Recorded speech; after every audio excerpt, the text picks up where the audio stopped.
नमस्कार दोस्तों। आज हम जिस घटना की कहानी आपके सामने लेकर आए हैं ये एक साधारण से टीचर के साथ घटी थी। हिमाचल के एक छोटे से गांव में ये रहा करता था और वहीं के एक सिंपल से स्कूल में पढ़ाने जाता था। लाइफ बड़ी अच्छी और सुकून वाली थी। उसने सपने में भी नहीं सोचा था कि एक दिन मेरी लाइफ में कुछ इस तरह के चेंजेस लेकर आएगा कि सब कुछ बदल कर रह जाएगा, सब कुछ बर्बाद हो जाएगा, सब कुछ बिखर जाएगा। आइए जिया की ज़ुबानी उसी डरावनी घटना की कहानी फुल डिटेल में जानते समझते हैं। ये जो घटना घटी है राघव नाम के लड़के के साथ घटी है, जिसकी उम्र अभी से कुछ टाइम पहले यही होगी 25-26 साल की। यंग लड़का, और वो पढ़ाई लिखाई कंप्लीट कर चुका था। उसको अपनी ज़िंदगी में कुछ करना था, कोई तो जॉब करना था, कहीं तो जाना था। जिसका गांव था ना, थोड़ा सा बड़ा गांव था, और वहाँ पर भी बहुत ट्राई कर रहा था वो कि वहाँ पे कोई जॉब मिल जाए या आसपास के शहर में कोई जॉब मिल जाए, लेकिन उसको जॉब मिल नहीं रही थी। इतना आसान नहीं होता जॉब मिलना हर जगह कहीं पर भी। तो बहुत ट्राई कर रहा था, बहुत हाथ पैर मार रहा था कि ठीक है कोई बड़े शहर तक मैं चले जाऊंगा जॉब मिल गई तो, लेकिन कोई जॉब उसको लग नहीं रही थी। बहुत टाइम से परेशान था। लेकिन उसके अंदर एक खासियत थी, जब वो स्कूल में भी था ना तब से वो बच्चों को ट्यूशन बहुत पढ़ाता था। हमेशा से बच्चे उसके पास आते थे आसपास के, राघव भैया पढ़ा देंगे, वो सब कर देंगे। उसको ट्यूशन पढ़ाना बहुत अच्छे से आता था। तो एक टाइम ऐसा था, सोचता है कि मैं क्यों ना उस स्कूल में टीचर बन जाऊं। बहुत लोग सोचते हैं ऐसा। बहुत लोग गांव में भी रहते सोचते हैं कि आसपास में कोई गांव या शहर में कोई स्कूल मिल जाए तो वहीं पढ़ा ले, वहीं रह जाएं। तो ये भी सोचता है क्यों ना मैं कोई स्कूल में टीचर बन जाऊं। अपने गांव के पास के शहर में, अपने गांव के स्कूल में पता लगाता है, लेकिन वहाँ पे वैकेंसी खाली नहीं थी। ऑलरेडी लोग वहाँ पे काम कर रहे थे। बहुत ढूंढ रहा है, बहुत कोशिश कर रहा, हाथ पैर मार रहा है। एक दिन ऐसे ही अपने गांव में बैठ के लोगों से कुछ बात बात कर रहा था, तभी उसकी ही पहचान के एक अंकल बोलते हैं, अरे बेटा, मेरे बहन का एक लड़का है जिसने स्कूल खोला है। वो गांव का नाम बताते हैं अंकल, वो छोटे से गांव में, वहाँ पे तुम पढ़ाने जाओगे क्या? वहाँ पे तुम बहुत टाइम से टीचर की नौकरी ढूंढ रहे हो। तो ये बोलता है कि हाँ, लेकिन वो अपने गांव से थोड़ा दूर है, अच्छा खासा दूर है। तो वहाँ पे कैसे क्या पढ़ाना होगा, कितनी सैलरी देंगे, कैसा स्कूल है? तो वो अंकल बोलते हैं, बेटा देखो, स्कूल तो बहुत बड़ा बना के रखा है, गांव के हिसाब से अच्छा खासा बड़ा स्कूल बना के रखा है, और बहुत साल पुराना स्कूल है उनका। मतलब कि जो मेरे बहन के पति है ना, उन लोगों ने अपने जवानी में उन्होंने स्कूल खोले थे, और उसके बाद वही विरासत उनका लड़का संभाल रहा है, स्कूल वही चला रहा है। तो लड़का तुमसे 1-2 साल बड़ा होगा, लेकिन सब कुछ वही संभाल रहा है। सैलरी शायद अच्छी दे सकता है क्योंकि स्कूल उनका अच्छा खासा बड़ा है, बहुत पुराना है, बहुत साल पुराना है। लेकिन इतना कंफर्म नहीं मालूम कि कितना तुम्हारी रिक्वायरमेंट है, कितना तुमको चाहिए, उस हिसाब से दे पाए कि नहीं। तुम एक दिन काम करो, मैं उनको फ़ोन करके बता दूंगा, तुम कल चले जाओ, भला मिल के आओ उनसे, तुमको भी ज़रूरत तो है ही। और ऐसा होता है गाँव में, लोग एक दूसरे की बहुत हेल्प करते हैं। तो राघव बोलता है, अरे थैंक यू अंकल, ठीक है मैं कल जाके एक बार मिल लेता हूँ, वहाँ पे बात कर लेता हूँ। दूसरे दिन राघव अपने गांव से निकल जाता है उस छोटे से गांव में जाने के लिए। वो गांव उसके गांव से कुछ गांव आगे ही था, लेकिन बहुत ही छोटा सा गांव, बहुत कम घर, जैसे कि इसके गांव के आधे में होगा वो गांव, इतना छोटा गांव है। वो वहाँ जाता है, पहली बार इतने अंदर तक उस गांव में गया था। वहाँ जाता है, गांव का माहौल देखता है, स्कूल जाता है, स्कूल जाके ऑफिस में मिलता है जिसको अंकल ने फ़ोन किया था, उनका ही बहन का लड़का था अंकल का। वो लड़के से मिलता है और बताता है कि वो अंकल मेरे पड़ोसी है, पहचान के हैं। तो वो लड़का बहुत खुश होता है, जिसका स्कूल था वो खुश होता है, बोलता है कि ठीक है ना, तुम यहाँ पे काम कर सकते हो, मुझे कोई प्रॉब्लम नहीं है, और तुम्हें एक्सपीरियंस भी हो ट्यूशन पढ़ाने का, तो तुम तो अच्छे से टीचिंग कर ही लोगे। राघव बोलता है, हाँ कर तो लूँगा, लेकिन सैलरी कितनी रहेगी? तो वो लड़का बोलता है कि सैलरी तो मतलब इतनी इतनी रहेगी। राघव को लगता है कि यार कम नहीं पड़ रहा है क्या मतलब? तो वो बोलता है लड़का लड़का कि आप टेंशन मत लो, धीरे धीरे हम अपने टीचर से सैलरी बढ़ाते हैं, तो आपकी भी बढ़ा देंगे। आपके गांव से कुछ बच्चे आ जाए स्कूल में तो ज़्यादा बेहतर रहेगा, हमारे गांव में तो वैसे भी कम बच्चे हैं जो यहाँ पे पढ़ रहे होते हैं। तो ये बोलता है, हाँ मैं कोशिश तो करूँगा। राघव बोलते हैं, मैं कोशिश करूँगा कि मेरे गांव के कुछ बच्चे स्कूल में पढ़ने के लिए आए। तो वो खुश रहता है, बोलता है कि फिर तो आपकी सैलरी बढ़ जाएगी, आराम से टेंशन मत लो आप। ऐसा होता है, बहुत सारे टीचर जो होते हैं ना, अगर दूसरे गांव या शहर में पढ़ाने जाते, अपने गांव से बच्चों को लेके जाते हैं कि इस स्कूल में चल लो पढ़ने, हम भी वहीं पढ़ा रहे हैं, वहाँ पे ऐसे ऐसे टीचर हैं, तो बच्चे एडमिशन लेते हैं। तो राघव का सब बात सब हो गया जो भी करने का था, और उसके बाद वो अपने गांव आते हैं। अपने गांव आकर मम्मी पापा सबसे बताते हैं कि मेरे को नौकरी लग गई है टीचर वाली, और वो स्कूल में ऐसे ऐसे पढ़ाने के लिए मैं जाऊँगा। सब कुछ फाइनल हो गया। घर वाले बोलते ठीक है। ये दूसरे दिन सुबह से निकल जाता है जाने के लिए वो स्कूल में। वहाँ पर गया, क्लास भी लिया। कम बच्चे भले ही आए थे लेकिन क्लास लिया, और उसके बाद टीचर से थोड़ा बहुत इंट्रोडक्शन होता है, उन लोगों से बातचीत वगैरह सब किया। और बातचीत करते करते ये मतलब जो ऊपर वाला फ्लोर था ना, फर्स्ट वाला फ्लोर, उस पे ऐसे ही टीचर से वॉक करते करते भटक रहा था राघव। भटकते भटक बोलता है कि वो वाले कमरे में किसका क्लास चलता है। एकदम लास्ट कॉर्नर में कमरा था, रूम नंबर 107। तो टीचर बोलते हैं कि जो उसके साथ के टीचर थे राघव के, बोलते हैं कि वो वहाँ कोई क्लास नहीं चलता है। राघव बोलता है कि मुझे लगा कोई कंप्यूटर क्लास या कुछ ऐसा रखे होंगे कि वहाँ पर कंप्यूटर सिखाते होंगे बच्चों को, इसलिए ज़्यादा नहीं जाने देते हैं, ऐसा कुछ होगा। तो वो टीचर बोलता है कि नहीं, ऐसा कुछ नहीं है, लेकिन आपको थोड़ा दूर रहना चाहिए उस क्लास से। राघव बोलता है क्यों क्यों दूर रहना चाहिए? वो तो लाइन से ही आखिरी कमरा है वो 107, तो अपन 106 5 तक तो जाते ही हैं, तो एक आगे बढ़ जाने में क्या हो जाएगा। वो टीचर बोलता है नहीं, मैं आपको ज़्यादा कुछ नहीं बता सकता, आप चाहो तो प्रिंसिपल से पूछ लेना। प्रिंसिपल यानी कि वही जिससे काम मिला था, प्रिंसिपल भी वही, स्कूल भी उन्हीं का, ऐसा वाला सीन था। तो वो प्रिंसिपल के ऑफिस में जाता है, जान पहचान हो ही गई थी, 1-2 साल बड़ा उम्र में, दोस्ती जैसी। बोलता है कि सर वो मुझे आपसे रूम नंबर 107 के बारे में बात करनी थी। तो प्रिंसिपल बोलता है कि कौन सा रूम नंबर 107, वो फर्स्ट फ्लोर वाला? तो राघव बोलता है हाँ। तो प्रिंसिपल बोलते हैं कि वो उसके बारे में क्यों बात करना है, वो वहाँ कोई नहीं जाता, बंद रहता है, उससे आप दूर रहो। तो राघव बोलते हैं क्यों दूर रहूँ, लेकिन कुछ तो रीज़न होगा क्यों वहाँ कोई नहीं जाता है। तो वो लड़के ने बोला, प्रिंसिपल ने, कि देखो ऐसा है कि वो रूम बहुत सालों से बंद है, जब से मैं स्कूल में नहीं आया था उससे पहले से, मेरे पिताजी के टाइम से बंद है, जब वो स्कूल संभाला करते थे। तो राघव ने बोला कि आपको रीज़न नहीं पता कुछ? तो वो लड़का बोलता है कि देखो रीज़न बताऊंगा तो बहुत सिल्ली सा लगेगा, और मैं वो सब चीज़ें मानता तो हूँ नहीं।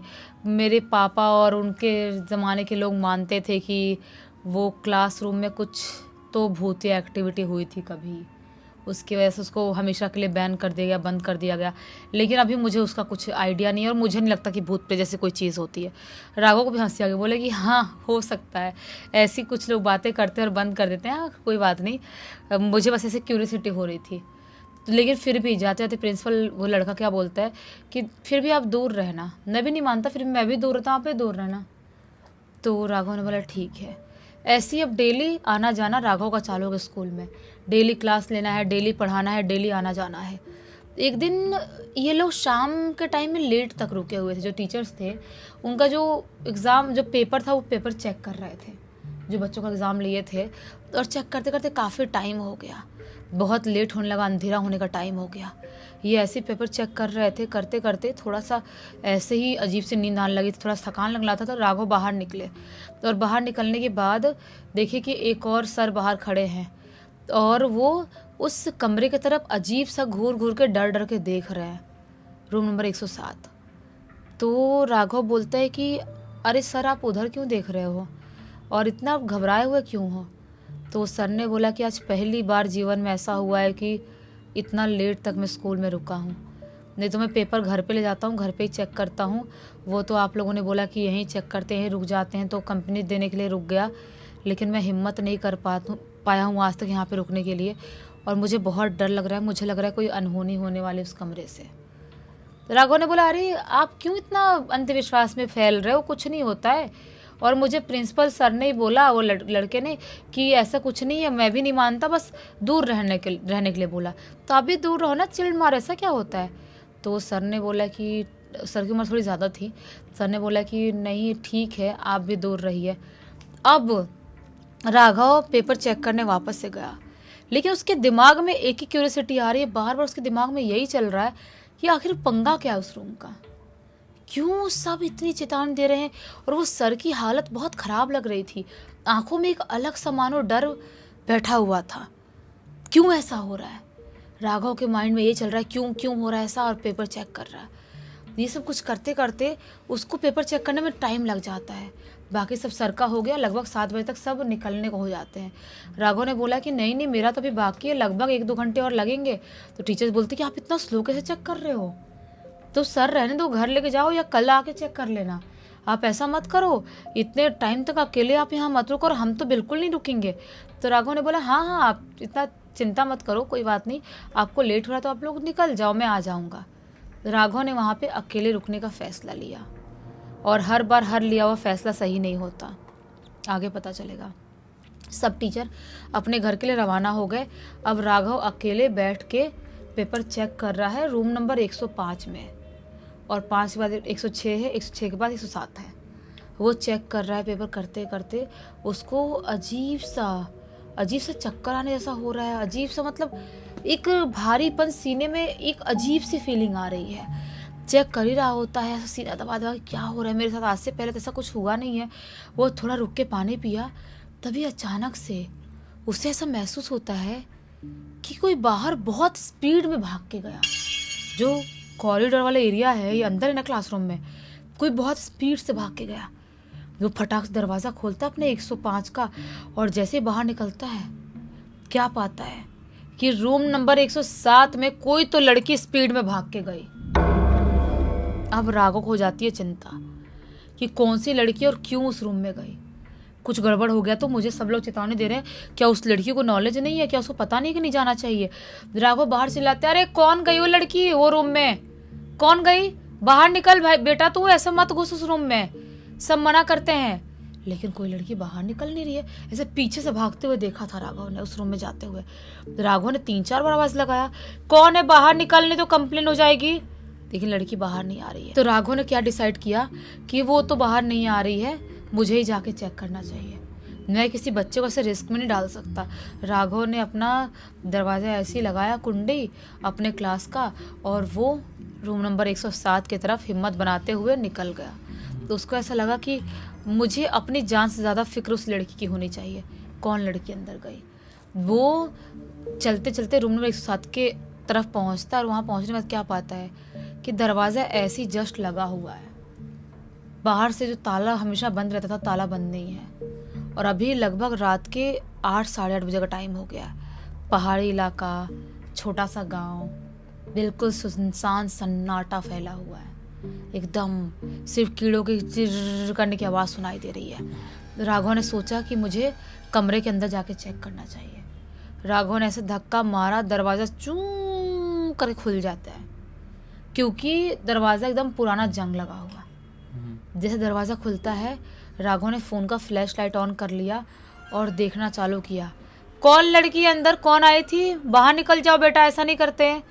वो पूरा कमरे में ढूंढ रहा है, उसे कोई लड़की दिखाई नहीं दे रही है, लेकिन उस कमरे में एक अजीब सी गंध फैली हुई थी, अजीब सी गंदी सी, डरावनी सी, मतलब क्या बोलूँ मैं, एकदम घिनौनी सी गंध फैली हुई है। वो ऐसा नाक दबाते दबाते, कौन है बेटा, बाहर निकल जा, बोलते बोलते पूरे क्लासरूम में ढूंढता है, कोई लड़की दिखाई नहीं देती है। और जैसे ही ये क्लासरूम से बाहर निकलने ही वाला है राघव, उसको पीछे से ऐसा महसूस होता किसी ने कान में ऐसे करके फूंका, कान में फूंका किसी ने। झटके में पीछे मुड़ के देखा, और जैसे ही झटके में पीछे मुड़ के देखा, एक 14-15 साल की लड़की खड़ी है स्कूल के यूनिफॉर्म में, और उसकी आँख पूरी तरह से काली है, पूरी ये वाइट वाला पार्ट भी काला है। ये फ्लैश लाइट ऐसे नीचे हाथ चला गया, लेकिन उतना से दिखाई, उसका फेस एकदम अजीब सा सफ़ेद सा चमक रहा है, इतना सफ़ेद कि मानो दूध जैसा सफ़ेद चमक रहा है, और पूरे से कपड़े फटे हुए हैं, और पूरा इधर से लाल पानी निकल रहा है, पूरा फेस अजीब सा कुचला हुआ है, हाथ वाथ सब कुचला हुआ है, टेढ़ा मेढ़ा सा। और जैसे राघव ने उस लड़की को देखा, एक ज़ोर से चीख निकली, और जैसे चीख निकली, वो लड़की ऐसे बहुत ज़ोर से राघव पर अटैक करने ही वाली थी। राघव ने जय बजरंगबली चिल्लाया, बस इतना ही याद है राघव को, और कुछ भी याद नहीं है। अब सीधे उसकी आँख खुलती है, बहुत सारे लोग उसके आसपास इकट्ठे हैं, अंधेरा हुआ पड़ा है, और जो लोग उसके आसपास इकट्ठे हैं उनमें से किसी को जानता नहीं है वो। ये लोग इकट्ठे हैं, अचानक से उठते हैं, भड़बड़ाते हुए बोलते हैं, कौन कौन हो आप लोग, मुझे मुझे मत मारो, वो लड़की मुझे मार डालती, मुझे मत मारो। तो लोग बोलते हैं, भैया शांत रहो, आप शांत रहो, आपको बचाया है हम लोगों ने। वो बोलता है, आप मार नहीं रहे, आप बचाए हो आप लोग। एकदम सदमे में चला गया बेचारा, जो पढ़ाने के स्कूल में नॉर्मल गया है बेचारा, कम उम्र का लड़का 25-26 साल का, सदमे में चला गया।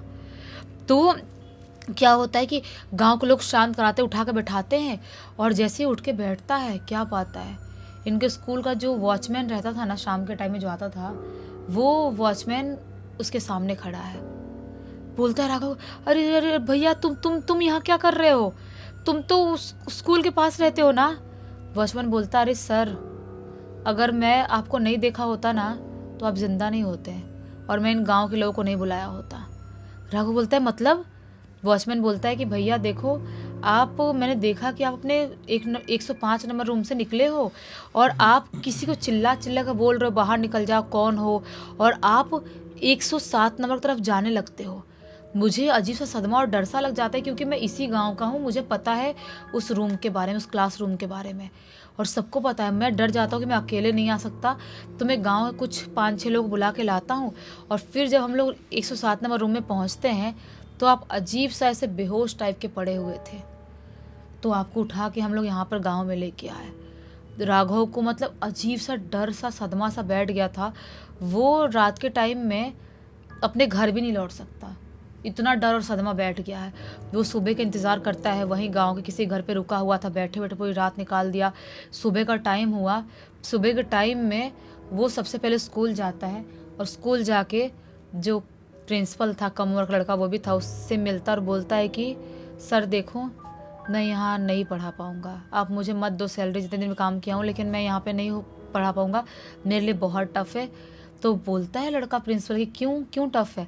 तो राघव बोलता है कि मैंने कुछ बहुत बुरा एक्सपीरियंस कर लिया हूँ, जो मैं अब शायद यहाँ नहीं रह सकता, मेरा ऑरा कमज़ोर हो गया होगा, या पता नहीं वो शैतान शक्ति मेरे पीछे पड़ गई, मेरे साथ कल को क्या कर दे। तो वो अपना वहीं पे जॉब छोड़ता है और अपने गांव वापस आता है, और उसके बाद कभी उस गांव तक में नहीं गया। वो स्कूल और उस क्लासरूम में जाना तो बहुत दूर की बात है। इतना स्कैरी हो गया इसके साथ। और इस घटना की जानकारी किसके थ्रू मिली? इस पूरी की पूरी घटना की जानकारी खुद ब खुद राघव ने लिख के भेजा है। चलो अच्छा हुआ, इसी बहाने एक बहुत अच्छी सीख और मनोरंजन मिल गया। इसी एक नोट के साथ कहानी का अंत कर देते हैं। अब तक देख लेते तो लाइक कर देना, चैनल को सब्सक्राइब कर देना, और इंस्टाग्राम और हमारी वेबसाइट की लिंक डिस्क्रिप्शन बॉक्स में मिल जाएगी। इंस्टाग्राम में आकर आप हमें कोई भी कहानी लिखकर भेज सकते हैं आपके साथ कुछ, अगर कुछ ऐसा भूतिया घटा हो तो, और हमारी वेबसाइट में आके हमारे प्रोडक्ट और सर्विसेज चेकआउट कर सकते हैं, कुछ अच्छा लगे तो खरीद लेना। बाकी कल फिर से मिलते हैं, तब तक के लिए बहुत बहुत धन्यवाद। आपका दिन शुभ हो।